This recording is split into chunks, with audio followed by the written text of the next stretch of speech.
네, 사회서비스란 사회보장 기본법의 근거를 두고 공공뿐 아니라 민간 부분에서도 함께 제공하는 것입니다. 그래서 복지, 보건의료, 고용, 교육, 문화, 환경 분야에서 어떠한 불행을 당하더라도 최소한의 인간다운 생활을 보장하고, 그다음에 상담이나 재활, 돌봄, 정보 제공 관련 시설의 이용 역량 개발, 사회 참여 지원 등을 금전적인 부분뿐만이 아니라 비금전적 서비스를 함께 제공하는 것입니다.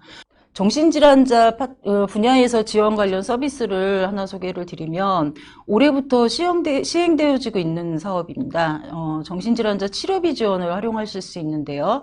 특히 이제 행정입원이나 응급입원 같은 자발적이지 않은 비자발적 입원은 그동안 국가에서 입원을 시키고 비용 부담을 개인이나 어떤 가족분들이 부담하는 경우가 되게 많았었습니다. 근데 이것을 각 시군제 정신건강복지센터에 문의를 하시면 자세한 지급 지원을 받으실 수 있는 그런 정책이 생겼습니다. 그래서 지금 보시는 지원 대상과 범위는 보건복지부 기준으로 응급입원 치료비, 행정입원 치료비, 발병 초기 정신질환 치료비, 외래 치료 지원비 등이 있습니다. 광역형 정신건강복지센터는 17개 시도 중에 16개 시도에 하나씩 운영이 되어지고 있고요. 그다음에 이제 시군 정신건강 복지센터를 지원하고 정책을 개발하고 또 인력을 교육하는 등 이제 정신건강 서비스의 어떤 지역사회 내 공백 분산, 분절 이런 것들을 잘 디자인하는 역할을 하는 기관이라고 이해를 하시면 됩니다. 기초정신건강복지센터는 직접적으로 등록에 동의하신 분들을 포함하여 이제 직접 대면 상담을 한다던가 사례관리, 그다음에 위기 응급 대응을 돕는 등의 기능을 주로 한다고 이해하시면 될 것 같고요.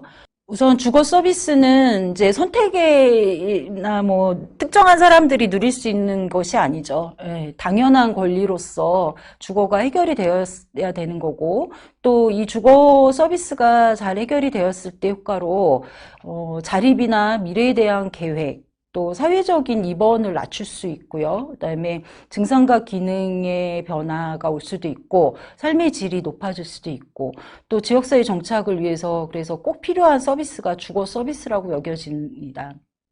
특히 병원 입원을 한 다음에 지역사회로 나왔을 때 지역사회 전환시설이라든가 중간지 하프하우스라고도 표현하죠. 그다음에 지지독립주거라든가 그다음에 자립생활주택 지원 확대 이런 서비스들이 제공이 되어져야 한다고 생각을 해요.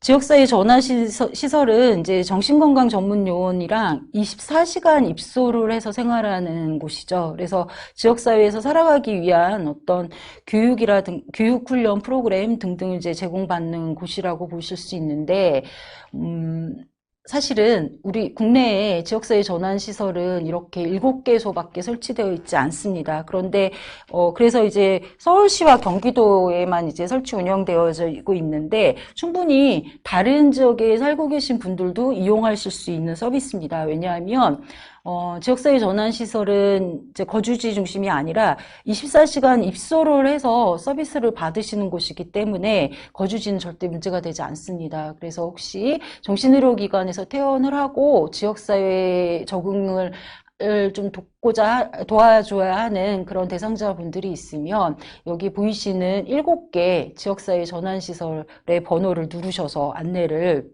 받으시면 됩니다. 이게 이제 변화된 모습이죠. 예, 이제 위에 있는 슬라이드의 그림은 이제 주거 지원 서비스를 받기 전에 환경이었고, 그 다음에 이제 아래는 저렇게 이제 환경이 바뀐 것을 보실 수 있습니다. 지지 독립주거 지원 서비스는 이제 지자체가 어떤 공공주택 임대 기관이랑 협력을 합니다. 그래서 그 협력을 통해서 공공주거를 이제 확보를 해서 지원하는 서비스를 말씀드리는 거고, 주택뿐만이 아니라 이제 정신건강 서비스를 같이 함께 제공한다라는 특성이 있습니다. 그래서 이 지지 독립주거에 대한 서비스들도 아직은 이제 수도권 중심으로 많이 분포가 되어 있는데, 지자체의 정신건강복지센터에 문의를 하시면 또 지원을 받으실 수 있는 서비스들입니다.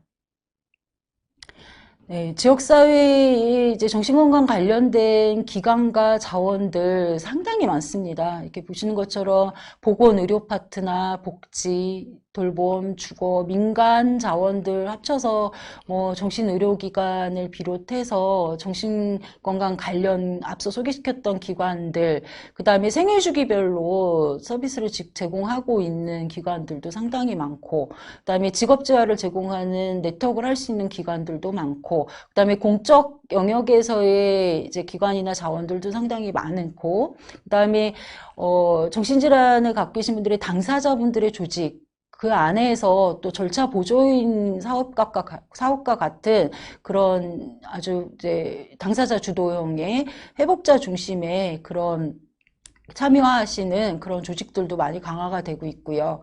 그다음에 가족들의 조직도 체계적으로 많이 이제 변화가 되고 있습니다. 뭐 교육을 지원하는 패밀리링크 조직도 그렇고, 그다음에 가족분들의 자원봉사자 조직 뭐 등등이 있고, 그다음에 각종 지역사회 내 협의체라든가 뭐 24시간 위기응급 대응을 시스템을 위해서 지원되는 기관들도 많고, 뭐 사회보장 협의체도 많고, 또 다양한 상담 기관이라든가 각종 그 영역별로의 협회들도 상당히 많습니다. 근데 이렇게 다양한 기관들과 자원들이 있는데 정말 저희가 필요할 때 지원을 받을 수 있는 그런 것들이 되려고 하면 저는 치매가 지금 국가 책임제로 운영이 되고 있는 것처럼 이런 정신건강 서비스 또한 국가에서 당연히 해야 하는 책무로서 가져가는 국가 책임제가 되어야 된다라고 생각을 합니다.